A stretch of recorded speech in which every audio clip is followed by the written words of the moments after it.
Já de volta em casa, Onur tranquiliza Sebnem e promete conseguir uma aliança igual para repor a que ela perdeu, combinando de viajar no fim de semana e com direito a comprar mais coisas ainda. Sebnem fica encantada com o carinho do marido e se retira para continuar preparando a festa, mas nervosa por ter enganado Onur dessa forma. Mais tarde, Sebnem vê duas meninas saindo do quarto da filha, chamando Ash de arrogante e ridícula, então entra para entender o que aconteceu. Ash conta que Lara falou mal de seu penteado, então apenas reagiu. Sebnem orienta a filha a não se importar com comentários maldosos. Quando isso acontecer de novo, deve responder de um jeito que fará suas rivais sentirem medo e nunca mais se atreverem a insultá-la. Ash não consegue pensar em nada, mas Sebnem pede que ela aprenda a se defender melhor. Ash percebe que a mãe está mancando e pergunta se ela se machucou, mas Sebnem desconversa e finge que nada pode feri-la. Sebnem volta para a festa, preocupada com o horário que Niazi exigiu que ela aparecesse com o dinheiro. Sema encontra a amiga e elogia a festa que ela preparou com tanto carinho. Aisel chega toda poderosa e finge simpatia com a nora, depois fica reparando na casa, que ainda não tinha conhecido.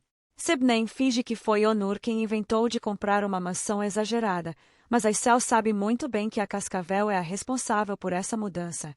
Aisel insiste que o neto comece a ouvir música clássica, mas Sebnem não consegue ser autoritária como certas mães e vai deixar o filho ouvir o que bem quiser. Aisel não vê o dia em que vai se livrar da nora de uma vez por todas.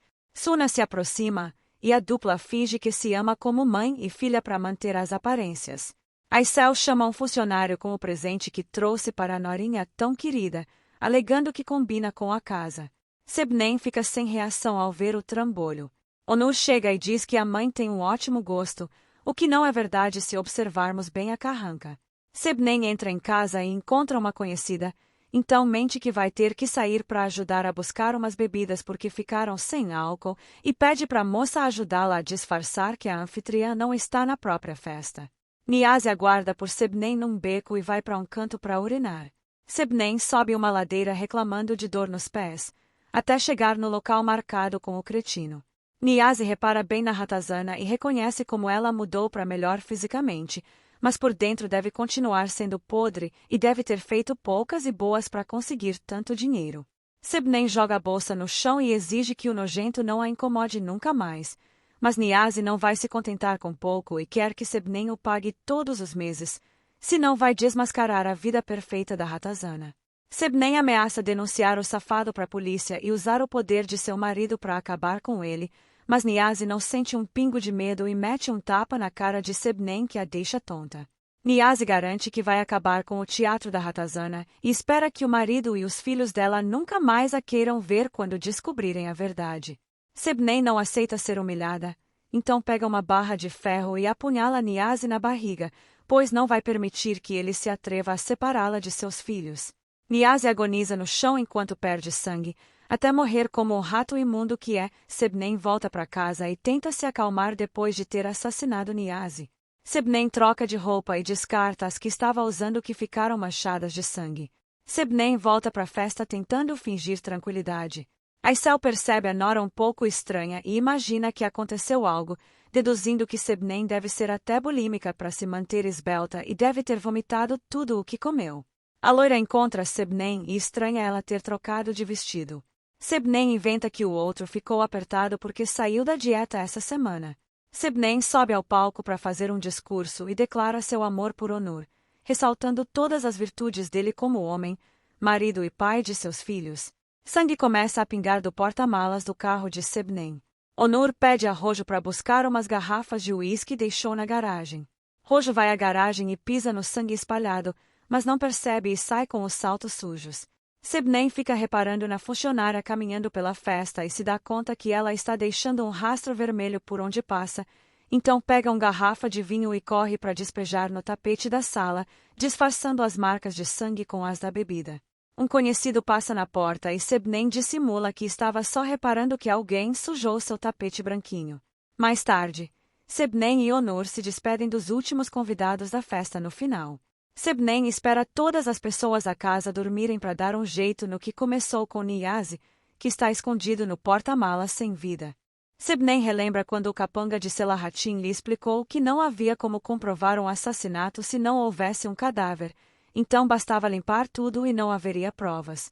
Sebnem relembra quando o filho disse que a câmera não grava uma parte do jardim, então fecha o carro e vai para frente de casa, começando a cavar um buraco para enterrar o corpo de Niazi. Sebnem busca Niazi no porta-malas e o arrasta com muito esforço, sem perceber que o canivete dele ficou para trás. Sebnem joga Niazi dentro da cova e começa a cobrir o corpo com terra. Emre acorda e vai atrás da mãe de Fininho ao vê-la na frente de casa. Sebnem fica estática ao escutar o filho e lhe chamando e corre para perto dele para evitar que ele veja o defunto, inventando que está plantando flores à noite porque faz menos calor. Emre pede para a mãe ajudá-lo a dormir. Sebnem fica sem saída e vai paparicar o menino no quarto, depois volta ao trabalho para ocultar o assassinato que cometeu. 10 dias se passam desde então. Sebnem passa os dias atormentada pelo crime que cometeu, que sempre estará enterrado debaixo do nariz dela. Enquanto isso na delegacia, Yilmaz reclama de ter ficado com um caso chato sobre o desaparecimento de um tal de Niazi.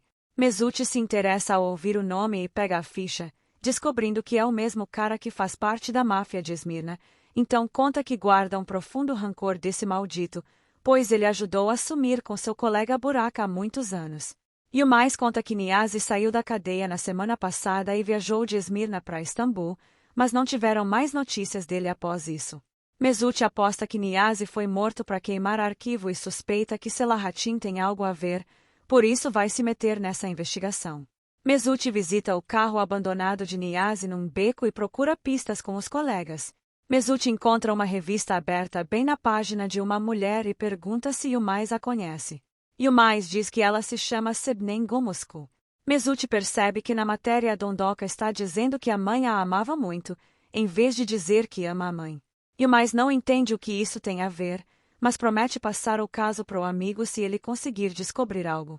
Rojo vai chamar a patroa nos fundos com uma cara de espanto. Sebnem vai ver quem chegou, mas não reconhece Mesut de cara e diz que o marido não está em casa. Mesut se apresenta como capitão da polícia responsável por homicídios. Sebnem relembra quando o policial visitou seu pai na oficina e foi tão gentil com ela há muitos anos, chocada com o reencontro. Mesut pede para conversar com a madame, mas Sebnem precisa sair para buscar o filho na escola, então o policial pretende esperá-la voltar. Sebnem chama Rojo para atender a visita enquanto se ausenta. Sebnem dirige nervosa relembrando quando assassinou Niazi, depois voltou ao local do crime no beco para limpar toda a sujeira que fez, assim como aprendeu com o mafioso na juventude. Emre sai da escola irritado por ter que estudar inglês e vai embora com a mãe. Emre percebe que a mãe está dirigindo muito lento. Sebnem finge que não tem motivo, enquanto outros carros buzinam irritados com a lerdeza dela no trânsito.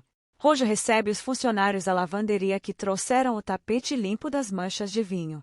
Mesut fica de olho e repara em uma decoração da sala, que é a mesma que estava retratada na revista junto a Sebnem. Rojo continua servindo o policial, que puxa assunto e pergunta se ela é formada. Rojo conta que se formou em medicina. Mesut pergunta se ela é feliz trabalhando ali e como é a patroa. Rojo se gaba pelo ótimo salário que ganha com direito a plano de saúde, mas economiza nas palavras para elogiar Sebnem. Mesut pergunta se elas são amigas, mas Rojo diz que não sabe e para de responder quando Sebnem volta com Emre. Rojo aproveita a deixa para ir ao mercado, mas Sebnem pede para ela ficar e ir mais tarde. Mesut fica curioso. Sebnem se senta demonstrando dor e Mesut também percebe isso, até quando ela troca olhares com Rojo.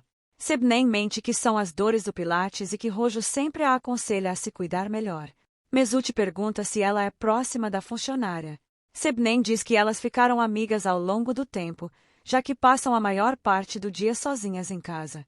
Sebnem chama o policial para tomar alguma coisa e vai preparar um coquetel, comentando que Onur não gosta nada da bebida.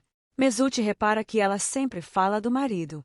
Sebnem concorda que está sendo repetitiva, até porque é uma mãe e esposa muito dedicada. Mesut pergunta se ela é assim mesmo ou é como quer ser vista, deixando Sebnem desconcertada.